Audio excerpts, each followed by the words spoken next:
இந்த சேனலில் பதிவேற்றப்படும் கதை அனைத்தும் கற்பனை கதையே. யார் மனதையும் புண்படுத்தும் நோக்கத்தோடு இதில் பயன்படுத்தும் பெயர் கதாபாத்திரங்கள் யாரையும் குறிப்பிடுவதல்ல. நண்பா, இந்த உலகத்துல எல்லாருமே ஒரு வட்டத்துக்குள்ள, அதாவது சர்க்கிள்ல தான் வாழ்றோம். நம்ம பொறக்கும்போது நம்ம கையில ஒரு ஸ்கிரிப்ட் குடுக்குறாங்க. நீ இப்படித்தான் படிக்கணும், இப்படித்தான் வேலைக்கு போகணும், இப்படித்தான் கல்யாணம் பண்ணி செட்டில் ஆகணும். In the middle of the Antarctic, there was a colony of 5,000 penguins. Same routine. Morning 6 ஏஎம்க்கு எல்லாரும் கடலுக்கு போவாங்க, ஃபிஷ் பிடிப்பாங்க, திரும்ப வருவாங்க. அது ஒரு கம்ஃபர்ட் ஜோன். ஆனா அந்த கூட்டத்துல ஒரு பெங்குவின் மட்டும் வித்தியாசமா இருந்தான். His name was pink. ஒரு தூர தேசத்துல ஃபுல்லா ஐஸால கவரான ஒரு ஐலண்ட் இருந்துச்சு. அங்கத்தான் நம்ம ஹீரோ பிங்கு தான் வாழ்ந்து வந்தான். பிங்கு ஒரு சின்ன பெங்குவின். ஆனா அவனோட ட்ரீம்ஸ் எல்லாம் அந்த ஸ்கையை விட பெருசு. எல்லா பெங்குவின் மாதிரி பிங்குவும் ஃபிஷ் பிடிப்பான், ஐஸ்ல ஸ்லைட் பண்ணுவான். ஆனா டெய்லி நைட் தூக்கம் வராம மேல இருக்கிற அந்த பெரிய சில்வர் மவுண்டனை பார்த்துட்டு இருப்பான். அந்த மலை மேல ஏறுனா நம்ம வானத்தை தொட முடியும்னு பிங்கு நம்புனான். ஐஸ் ஐலண்ட் ஒரு பியூட்டிஃபுல்லான ஒயிட் பாரடைஸ். அங்க 1000 கணக்கான பெங்குவின்ஸ் வாழ்ந்து வந்தாங்க. எல்லாருமே சேம் ருட்டீன்.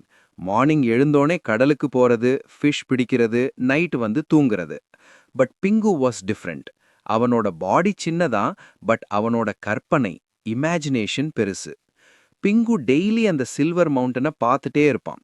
அந்த மலை மேல எப்பவுமே ஸ்னோ கிளவுட்ஸ் கவர் ஆகி இருக்கும்.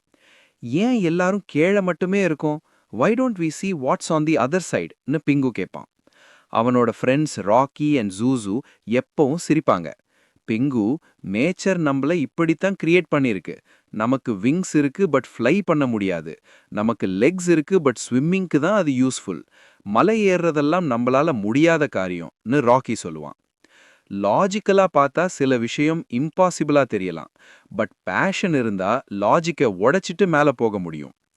பிங்கு ஜேர்னி ஸ்டார்ட் பண்ற முன்னாடி ஐலண்டோட எட்ஜில் இருக்கிற ஒரு பெரிய வால்ரஸ், அதாவது கடல் யானை கிட்ட அட்வைஸ் கேட்க போனான். அந்த வால்ரஸ் பேரு போர்க். போர்க், நான் அந்த சில்வர் மவுண்டனை கிளைம் பண்ண போறேன், பிங்கு சொன்னான். போர்க் ஒரு பெரிய சிரிப்பு சிரிச்சான். சின்ன பயலே, அந்த மலையில ஸ்டோன் அவாலஞ்சஸ் வரும், பெரிய ஐஸ் ஸ்டார்ம்ஸ் வரும். உன்ன மாதிரி ஒரு சின்ன பெங்குவின்ல அந்த சில்னஸை தாங்க முடியாது. Better go back and eat some fish. Pingu சொன்னா, போர்க், லைஃப்ல சேஃப்டியா இருக்கிறது தான் முக்கியம்னா நம்ம எப்பவுமே பயந்து தான் இருக்கணும். I want to face the storm. போர்க் கொஞ்சம் இம்ப்ரெஸ் ஆனா. சரி, அப்படித்தான் போக போறேன்னா இந்த ப்ளூ ஸ்டோனை வச்சுக்கோ, இது உனக்கு ஹோப்பை கொடுக்கும். ஜேர்னியோட ஃபர்ஸ்ட் ஸ்டேஜ்ல பிங்கு ஒரு ஃபாரஸ்ட்டை கிராஸ் பண்ண வேண்டியிருந்துச்சு. அது நார்மல் ஃபாரஸ்ட் இல்ல, ஃபுல்லா ஃப்ரோசன் ட்ரீஸ் இருக்கிற ஃபாரஸ்ட். அங்க காத்து அடிக்கும்போது ட்ரீஸ் எல்லாம் ஒரு மாதிரி ஷ் ஷ்னு சவுண்ட் வரும். அது கேட்க பெங்குவினோட பயத்தை பெருசு பண்ற மாதிரி இருந்துச்சு. பெங்குக்கு ரொம்ப பயம் வந்துருச்சு. ஃப்ரெண்ட்ஸ் சொன்னது கரெக்டா? எனக்கு இது தேவையா? அப்போதான் ஒரு ஸ்னோ ஃபாக்ஸ் அங்க வந்துச்சு. ஃபாக்ஸ், ஏன் ஸ்டாப் பண்ணிட்ட?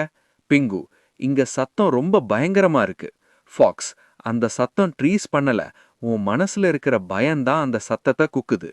Listen to the silence behind the noise. Pingu மலையோட 30% கிளைம் பண்ணிட்டான். சடன்லி அவன் முன்னாடி ஒரு பெரிய பள்ளம், அதாவது கிராக் இன் தி ஐஸ். அதுக்கு மேல போக பிரிட்ஜ் இல்ல. அவன் அந்த பள்ளத்தை பார்த்தான். அது ரொம்ப ஆழம். ஒரு தப்பு ஸ்டெப் வச்சா கூட லைஃப் ஃபினிஷ். அவன் அங்க வெயிட் பண்ணான். 1 hour, 2 hours, 5 hours. அப்போதான் அவன் அப்சர்வ் பண்ணான், மேல இருந்து ஐஸ் கட்டிகள் விழும்போது அது அந்த பள்ளத்துல ஒரு பர்டிகுலர் பாயிண்ட்ல லாக் ஆகுது. Pink decided to jump. 1, 2, 3. அவன் ஜம்ப் பண்ணி அந்த எட்ஜை விங்ஸால பிடிச்சான். ஸ்லோவா புல் பண்ணி மேல வந்தான். Today he learnt, courage is not the absence of fear, but the triumph over it. இன்னும் மேல போக போக பிங்கு ஒரு கேவை பார்த்தான். அங்க ஒரு பழைய வயசான பெங்குவின் இருந்தாரு. அவரு பல வருஷமா அங்கதான் வாழ்றாரு. அவரு சொன்னாரு, நானும் உன்ன மாதிரி தான் கிளைம் பண்ண வந்தேன். ஆனா பாதி வழியில பயந்து இந்த கேவ்ல செட்டில் ஆயிட்டேன். இப்போ எனக்கு கீழே போக பயம், மேல போக தைரியம் இல்ல. Pingu realised something big. Settle ஆகிறது தான் ரியல் ஃபெயிலியர். பிங்கு அந்த ஓல்ட் பெங்குவினை கூப்பிட்டான். சார், இன்னும் கொஞ்சம் தூரம்தான், என் கூட வாங்க. பட் அந்த பெங்குவின் மறுத்துட்டாரு. அது பிங்குக்கு ஒரு பெரிய லெசன். ஜேர்னில கூட வர்ற எல்லாரும் எண்ட் வர வரமாட்டாங்க. சில பேர் கம்ஃபர்ட் ஜோன்ல ஸ்டாப் ஆயிருப்பாங்க. பீக்குக்கு இன்னும் கொஞ்சம் தூரம்தான், பட் சடன்லி ஸ்கை டார்க் ஆயிடுச்சு. ஒரு பெரிய ஸ்னோ ஸ்டார்ம் ஸ்டார்ட் ஆயிடுச்சு.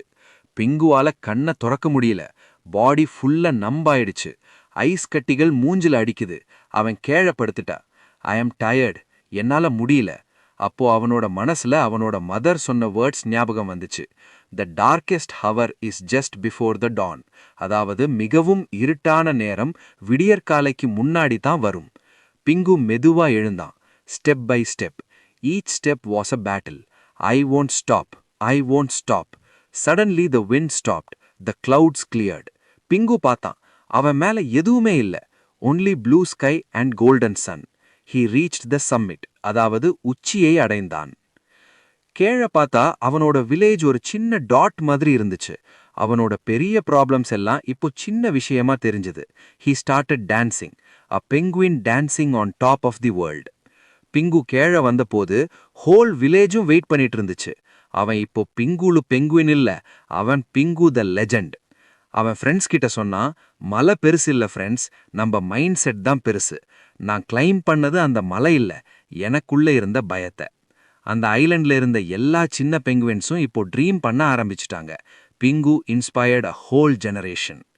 இந்த ஸ்டோரி முடிச்சிருந்தீங்கன்னா லைக் பண்ணுங்க, சப்ஸ்கிரைப் பண்ணுங்க, கமெண்ட்ல அடுத்து என்ன ஸ்டோரி வேணும்னு சொல்லிட்டு போங்க.